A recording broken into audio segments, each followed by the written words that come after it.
초대교회는 부활주의를 지난 50일의 기간을 기쁨의 50일이라고 불렀습니다. 부활주일로부터 시작해서 오순절, 성령 강림 주일에 이르는 50일, 그 기간을 말하죠. 이 기쁨의 50일은 교회가 탄생한 이후 처음으로 지켜진 절기입니다. 대림절이나 사순절보다 앞서죠. 이 기간을 세부적으로 나누면 40일째를 승천주일, 50일째를 성령 강림 주일로 정하고 있습니다. 이름 그대로 부활의 복음과 그리스도의 완전하신 승리를 기뻐하고 예배하며 그 토대 위에 신앙을 굳건히 세우는 기간이 되어야 하겠습니다. 기뻐해야 한다라는 당위성이 우리의 일상을 기쁘게 할 수는 없겠죠. 예배를 통하여서 부활의 기쁜 말씀을 들을 때에 우리의 삶을 일으키시고 생명으로 변화시키시는 능력을 맛보게 되는 것입니다. 오늘 부활절 둘째 주일은 도마주일로 불리기도 합니다. 그는 부활하신 주님이 제자들에게 찾아오셨을 때에 그 자리에 있지 않으므로 만나지 못했던 자였죠. 한 주간이 지나고 나서 보게 되는 제자입니다. 요한복음 20장에는 그 에피소드를 담고 있는데요. 부활의 주님을 만난다는 것, 그리고 믿는다는 것에 관한 주제로 오늘 설교를 하면서 도마의 사건을 함께 다룰 것입니다. 복음서에서 부활 증언 그 첫 장면은 증인들이 무덤에서 큰 돌이 굴려져 있음과 빈 무덤을 보게 되는 것이었습니다. 빈 무덤은 부활의 상징처럼 여겨집니다. 주님은 무덤 안에 계시지 않았고 여인들은 그 안에서 천사의 증언만을 들을 수 있었습니다. 당시 부활 공동체 외부의 사람들, 특히 예수님을 정죄했던 유대 당국은 두 가지의 가능성으로 빈 무덤을 이해했습니다. 하나는 제자들이 시신을 가져갔다는 것이었고, 다른 하나는 실제로 죽지 않았는데 매장을 했고 이후에 빠져나갔다는 것이었습니다. 십자가 처형이 로마 군에 의해서 집행되었고 확인 절차까지 거쳤다는 점 때문에 전자가 거의 정설로 받아들여졌죠. 하지만 제자들 혹은 제3자의 인물이 황제에 대립하고 선동의 죄목으로 십자가 극형을 받아서 죽임당한 자의 무덤에 접근한다는 것은 상상조차 하기 어려운 일이었을 겁니다. 동조자가 되는 거잖아요. 뿐만 아니라 제자들은 사건에 휘말리고 싶지 않아서 도망하였고 문을 걸어 잠근 채 모여있지 않았습니까? 유대 당국이 내세웠던 가설은 인간이 살아가는 이 세계 질서 가운데에서 생각해낼 수 있는 최고의 결론이었습니다. 지금의 상황이라도 마찬가지일 거예요. 우리가 살아가는 이 세계에서 경험에 근거하여 정립한 질서의 범주를 벗어나기는 어렵습니다. 때문에 부활의 주님을 믿는다는 것, 죽은 자가 부활 생명의 몸을 입었으며 우리 또한 그와 같이 새롭게 변화되리라는 것을 받아들이는 일은 일생뿐 아니라 오늘의 시대에도 낯선 경험을 수용한다는 것, 익숙함과 결별한다는 것, 세계의 질서가 전복된다는 것을 의미하는 것입니다. 오늘의 교회와 그리스도인들에게 부활의 복음은 하나의 구호 정도로 가볍게 취급되는 경우가 많은 것 같습니다. 예수 부활하셨네? 우리도 죽으면 부활하게 될 것입니다. 무미건조하게 말하고 삶에는 능력이 나타나지 않는 거죠. 성경이 전하고 있는 부활의 증언들을 제대로 듣고 있는지, 부활 신앙을 심층적으로 이해하고 있는지, 새 생명의 몸을 실제적으로 소망하고 있는지 검토할 필요가 있습니다. 1세기 교회가 막 태동될 때의 구성원은 주님의 부활에 대하여서 두 부류로 나뉠 수가 있었습니다. 부활을 목격한 증인들과 증인들의 증언을 통해서 부활의 주님을 믿게 된 사람들이죠. 이 첫 번째 목격의 증인들도 두 가지 양상을 띄었습니다. 예전에 익숙했던 모습 그대로 부활의 주님을 만난 사람들이 있었고, 특별한 존재로서 부활의 주님을 경험한 사람들이 있었습니다. 이 후자를 대표하는 경우는 막달라 마리아와 엠마오로 내려가던 두 제자였죠. 이들은 처음에는 동산지기, 그리고 한 낯선 여행객으로 인식했습니다. 하지만 이름을 불러주셨을 때에, 저녁 식탁에서 빵을 떼어서 주실 때에, 아, 이분이 부활의 주님이시구나 라는 것을 인식하게 되죠. 제자들은 이전의 모습으로 부활의 주님을 본 경우입니다. 그들은 문을 걸어 잠그고서 숨어 있었지만 자신들을 찾아오신 주님과 손, 옆구리의 흔적을 보고서 확신하게 되죠. 하지만 이 경우도 엄밀히 말하면 제자들이 이전에 알던 주님의 모습은 아니었습니다. 주님은 잠긴 문을 그대로 통과해서 제자들에게 오셨기 때문입니다.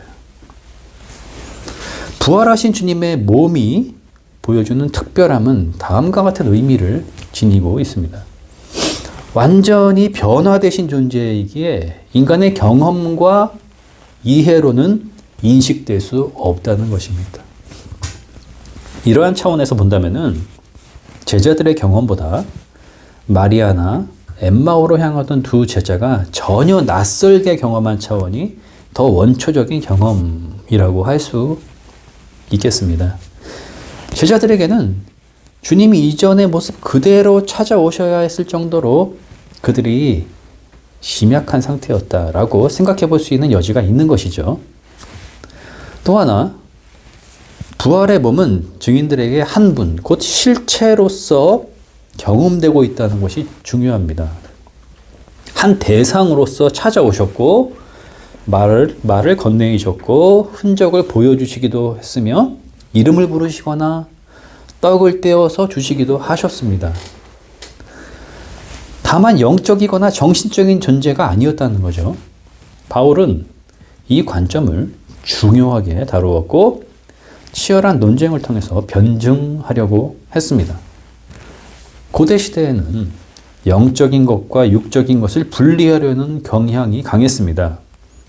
영적인 것은 선하고 육적인 것은 열등하다, 이러한 식의 이분법으로 말이죠. 그러나 부활의 주님은 몸을 입고 계셨음을 성경은 강조하고 있습니다. 그리스도인들도 부활의 새 몸을 입게 될 것이라고 말하고 있죠.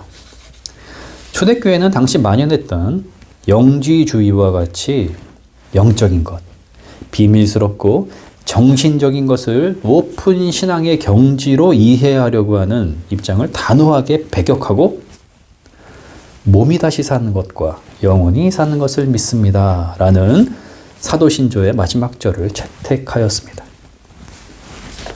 여기서 말하는 몸은 영이나 정신이 아닌 분명 실체가 있는 몸이지만 현 상태의 육신과는 다른 몸입니다.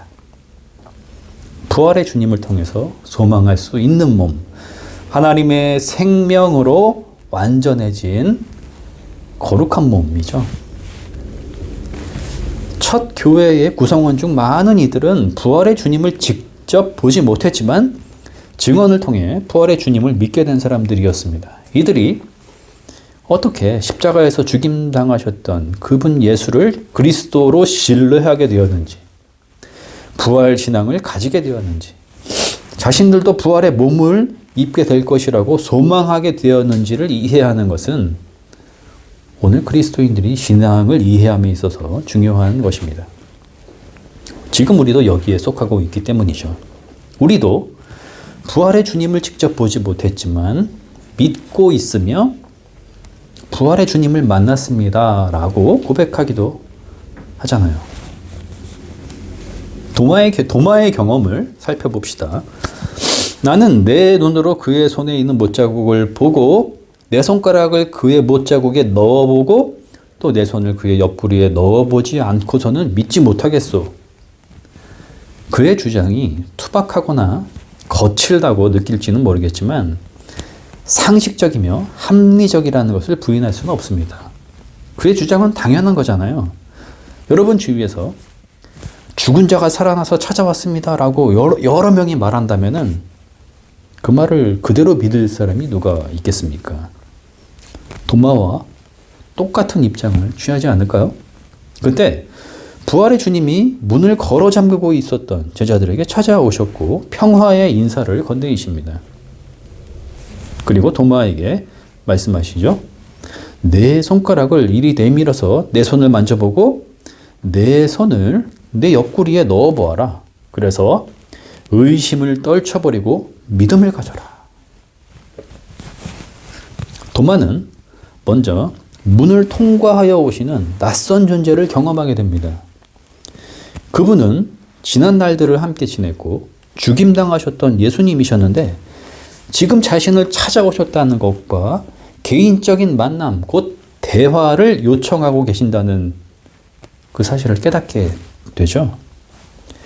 그리스도교 신앙은 낯선 경험이며 찾아오시는 주님을 만나는 개인적 차원의 일이라는 점을 잘 보여주고 있습니다. 도마는 나의 눈과 나의 손, 즉 내가 부활의 주님을 인식하고 판단하고 받아들이는 주체라는 점을 주장하였지만 곧 그것은 자신을 의심에 가두게 하는 어리석은 주장이라는 사실을 깨닫게 된 것입니다. 부활의 주님은 완전히 낯선 새로운 생명의 몸을 입고 계셨기 때문이죠. 눈에 보이는 것이 전부가 아니었던 것입니다. 이제 도마에게 필요한 건 자신의 판단 기준을 내려놓고 믿음을 가지는 일이었습니다. 다시 말해 내가 만든 자기 집중과 자기 확신이라고 하는 의심의 틀을 부수고 찾아오시는 부활 생명의 주님을 신뢰로서 맞이하는 것이었습니다. 도마의 반응은 즉각적이었습니다. 나의 주님, 나의 하나님. 이 고백 속에는 당신은 생명의 근원이십니다. 저는 이제 영원한 생명의 주님을 보게 되었습니다. 라는 의미가 담겨 있었습니다. 시간이 흐르면서 초대교회의 부활 목격 증인들은 점점 줄어들었고 그들의 증언을 통해 그리스도인이 되는 이들이 많아졌지만 이들은 부활의 주님을 직접 보지 못한 채 믿어야 하는 사람들이었습니다. 유대 당국과 로마 황제의 권력은 교회를 향한 박해의 수위를 계속 높이고 있었죠. 그들은 결단해야 했습니다. 부활 신앙과 부활의 소망을 붙드느냐, 세계 질서에 순응하느냐, 한쪽에 운명을 걸어야 했죠. 29절, 주님의 말씀은 도마에게뿐만이 아니라 이들을 향한 주님의 말씀이 됩니다. 너는 나를 보았기 때문에 믿느냐? 보지 않고도 믿는 사람은 복이 있다. 주님의 말씀을 신앙의 고백 위에서 다음과 같은 음성으로 들어봅시다. 너는 복음의 말씀을, 기쁜 부활의 소식을 이미 듣고 있다. 내가 찾아낸 것도 발견한 것도 아니다. 생명의 영으로 내가 너에게 다가갔기에 너는 듣게 된 것이고 신뢰하게 되었으며 영접하게 된 것이다. 나는 또한 이전에 말한 바와 같이 공동체의 식탁 가운데에 떡과 잔으로 너희 가운데에 함께 있다. 그 생명의 떡을 먹고 너희를 위해 흘린 피를 받는 자들은 영원한 생명을 먹고 마시는 것이다. 나를 보지 않고도 믿는 자들은 보고서 믿는 자들과 차이가 없이 복이 있다. 아멘. 요한복음의 저자는 바로 이어서 30절과 31절에서 복음서를 기록한 목적을 밝히고 있습니다. 이 기록된 말씀을 통해 예수가 그리스도이시며 하나님의 아들이심을 믿게 하고 그렇게 믿어서 그의 이름으로 생명을 얻게 하기 위함이라고 전하고 있죠. 승천하신 이후에 남겨진 그리스도인들은 말씀을 통해서 주님을 만나게 되는 것입니다. 기록된 말씀이 예수를 그리스도로 믿게 하고 생명을 얻게 한다는 것이죠. 인간이 지어낸 창작이거나 위대한 스승에 대한 전기가 아니라 하나님이 이 세상을 사랑하셔서 예수 그리스도를 통해 인류의 죄와 죽음을 해방시키셨고 만물을 새롭게 하셨다라는 은혜와 능력의 복음이 말씀을 통해 들려지고 있기 때문입니다. 주님은 오늘 우리에게도 부활의 주를 직접 보지 않고 믿고 있는 너희들에게 복이 있다 라고 말씀하고 계십니다. 우리는 이 말씀을 붙들고 있는 사람들이죠. 우리는 또한 주님을 직접 배울 수 있으리라는 기대와 소망도 품고 있는 사람들입니다. 반드시 부활의 주님을 배우게 될 것입니다. 언제인가요? 주님이 재림하실 때입니다. 그때까지는 빈 무덤 앞에서 천사의 증언만을 듣고 무서워하였던 것처럼 삶의 날들 가운데에 두려움과 기쁨의 희비를 수없이 경험하게 될지 모릅니다. 의심하던 제자처럼 자기 집중에 빠지는 날들이 많을지도 모르겠습니다. 하지만 말씀을 통해 생명의 영으로 찾아오시는 주님을 신뢰하고 예배와 성찬을 통해 주님을 만나는 경험을 게을리하지 않는다면 큰 기쁨으로 부활의 주님을 만났던 마리아와 도마처럼 우리도 영광 중 재림하시는 그 주님을 큰 기쁨과 빛 가운데 만나게 될 것입니다. 아멘.